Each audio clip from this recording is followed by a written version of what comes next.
Hey guys, I'm back playing some 5 Minute on ICC, and we have in the house. Whoever that guy is. He's a fast player, so we gotta keep pace. Okie doke, knight a4. Let's toss in h6.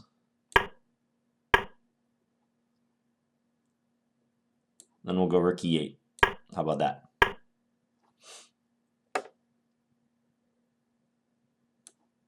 We'll go here. So now if he goes queen f3, which is a common move, I think I can play g5, and he has trouble.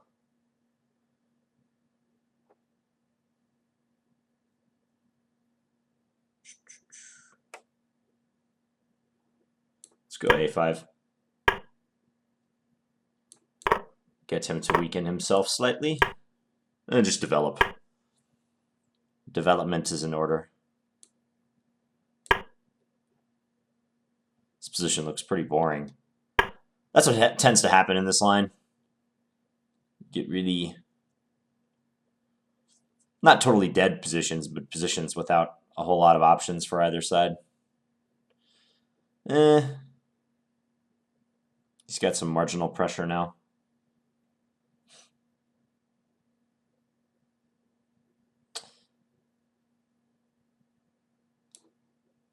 We'll just offer to trade.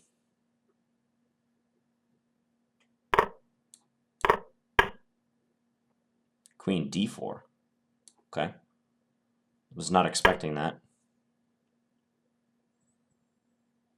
Maybe he slipped and meant to play queen d3. You just never know.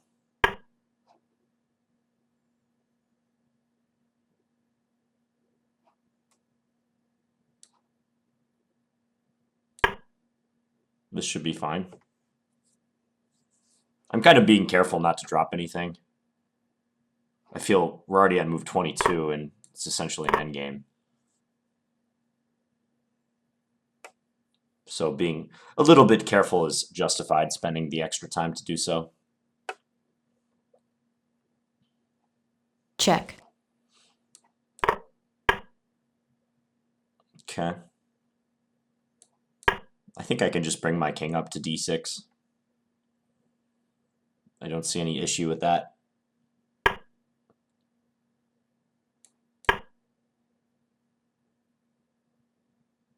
Yeah, this is fine.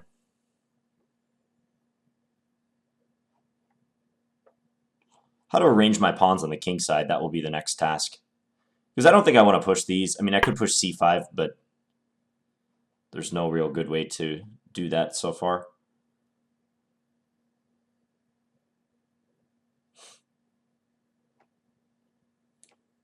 h5, he'll play h4.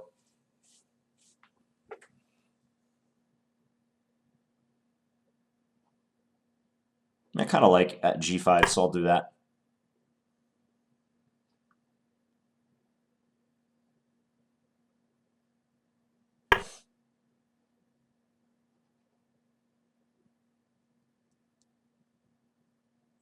f5, is it justified?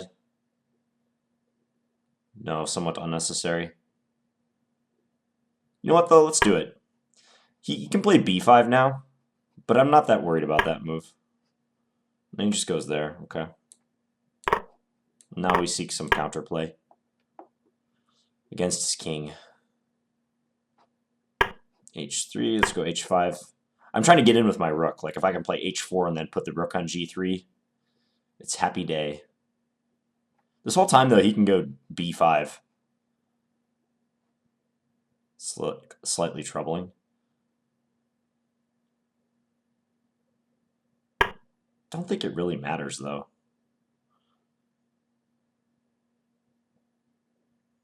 If I play h4 now, he takes, I take on c6. He goes bishop b5. I go rook c8. He brings his king up. I play king c5. We swap everything. He plays king d4. That's just a draw after king d6. Yeah. Let's do that. Unless my calculation's off. If he takes on f5, I can play rook f8. Here it goes.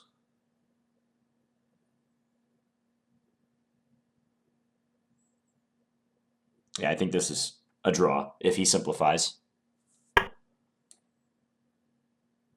can also play... Nah, just keep it simple.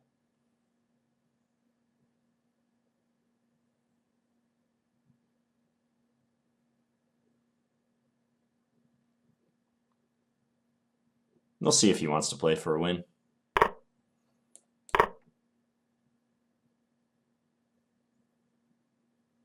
If so, it's going to entail some risk. Check. Yeah, he goes for the draw.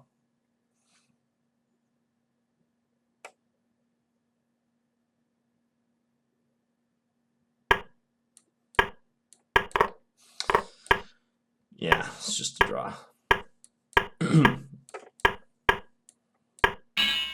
Okay. Well, that was a pretty straightforward game once we started exchanging pieces. Let's go back and review slightly. What flag is this, by the way? This is bothering... Austria. Okay. It was Austria. I couldn't figure it out during the game. ICC is a great way to get better at your flag knowledge. World flags. AkabaInTheHouse. Yeah, so in this position, after bishop g5 and c6, I see queen f3 a lot. That move, I think, is the main line. Yeah, it's the main line. And after this, there's a couple ways for black to play. Like bishop e7 is good to try to avoid any pawn structure damage. The standard way to try to equalize, if you purely just want to equalize in this line, is h6. And then playing this endgame. I think I played this maybe once or twice online. And it's an endgame where white has like a cosmetic advantage based on the pawn structure, but it's hard to do anything with it. Black has the bishop pair and otherwise has a very sound position. Knight a4 I'm not so sure about. I feel like I should know that move, but I don't. So h6 here, rook e8. Now, really common trap, and I alluded to it, is if he goes queen f3 now, because h6 has been inserted, I can play g5, and then after bishop g3 I have this move, bishop g4. Attacking white's queen.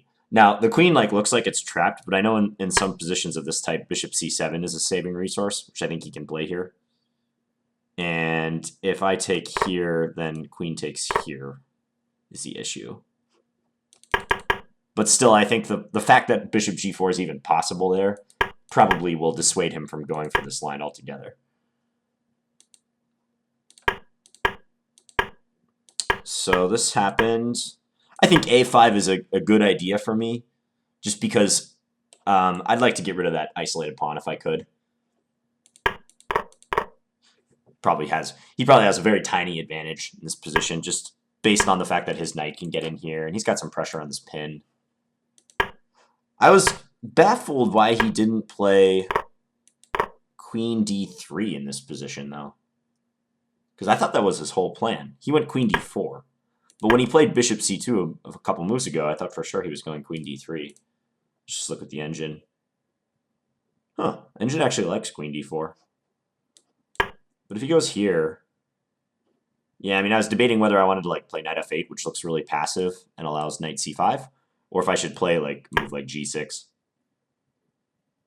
seems I should opt for g6. Very slim advantage for him, huh? If at all. So he did that. Oh, maybe queen f6 is not so good. Computer didn't like it. This doesn't seem that bad, though, does it? Why you no give me equality? Why you no give me equality, Stockfish? I thought this was fine. Oh, knight b3. Aha, clever move. So maybe he should have preserved the knights, as the engine suggests, and then he could jump into either d4 or a5 with possible pressure on this c6 pawn. Also, one thing that works in his favor in this position is his light square bishop is suited to his pawn structure on the queen side, the two dark square pawns, Whereas my bishop is not suited to the structure because it's blocked in by these light square pawns. There's just like all these tiny pluses that probably should not yield a win for white, but make it somewhat of a task for black to hold. Now here, just got to get the king to the center. And because of his back rank issue, I knew I could sneak my king into d6 quickly. It's ideally placed there. Oh, did I miss rook e3 in this position? Yeah, rook e3 would have been good. Just force him to play rook d1. That takes away any e-file pressure that I have to worry about. Or any a-file pressure I have to worry about, rather. King here, king here. So here I began expanding with my kingside pawns. I'm not sure what the best way to arrange this structure is, because I'd really love to put a pawn on f4. That would be ideal, right? If I could do that, then I have a hook for my rook to get into his position after rook e3. But that's hard to achieve, and he didn't let me do it in the game. I could just leave the pawns where they are. h5 is a decent move, I bet, but I was afraid he would just play h4. I don't know how many pawns I want to put on light squares with my one light square bishop. Like later on, maybe his king can have some aspirations of infiltrating and causing me problems. Yeah, I think I've got some leeway here, though. Bishop c8, as the engine points out. Maybe that's smart, and then just go back after bishop rook a7, bishop d7. Essentially saying, like, white, you have no chance to win this position. I thought what happened was instructive, though. So g3, f5, f4. Take, and here. See, I don't think I should close it with g4, because then my rook really has no scope. You know, there's no infiltration points down the file. Maybe there's a slight chance I could like play rook h8 and then h5, h4. But actually, okay, the b5 move is even stronger in this position. I wonder why that is. Oh, yeah, because my f5 pawn is trouble. Yeah, that's the reason. Like, he's threatening just to take. I take with my bishop, and then he grabs on f5. Whereas in the game continuation, take, rook g8. Got to play for activity with that rook. Now if he goes b5, I think I was just intending this. And then if he takes rook f8 and come back and take the f4 pawn when he moves his bishop. So that's a nice difference. So he played h3. Oh, good. Okay, I played h5 and defended accurately, according to the engine. And then h4. I hate to just go for a line that yields a draw. But, you know, realistically, I can't really do much here as black. Yeah, and it's the ball is in his court as to what to do. I mean, he could play bishop takes f5, but rook f8 again picks up the f4 pawn. That also is looking drawish. So he chose the more forcing continuation, bishop b5. And then this. King e3, that's smart because, you know, essentially gains him a tempo. And then king c5. So I just had to calculate that this position was a draw. It's not a difficult calculation, but like this position here, notice the importance of me having played h4 way back on move 33. If my pawn were on h5, he would be playing h4 himself right now, and he would be out-tempoing me. This is a position of mutual zugzwang, is what they would call it, because neither side wants to be the one on move in this position. You know, if it's me to move again, then I would have to go here with my king to stay defending the d5 pawn, and he's going to get to one of those squares, respectively. That's bad news. You know, I'd probably play... Let's just do like a triangulation just to kind of show you what I mean. But let's say, for some reason, I ended up in this position as black. Well, now you can see it's losing for me. I have to go here, and then he goes here, outflanking, and he's going to win my d5 pawn, and with it the game. So, always got to count your pawn tempos very well in king and pawn endgames. Be aware of the respective king positions and how the position of your king affects your opponent and vice versa. Yeah, this is not a super complicated ending, but it drove the calculation that was needed a few moves back when I was deciding to play h4 back on move 33. c4. This is the game continuation, and now it's just draw. Neither side can break through. Well, I'm kind of glad that turned out rather instructive at the end. And thank you to my Austrian opponent, Mr. AkabaInTheHouse. It's an interesting username. Hope you guys enjoyed this video, and I like the endgame especially. That's one of my favorite, actually I think it is my favorite phase in chess, the endgame. So if you have any questions about this endgame that we reached, or endgames in general, feel free to leave any feedback in the comments, and also any feedback about the game itself. Alright, thanks guys. Talk to you later.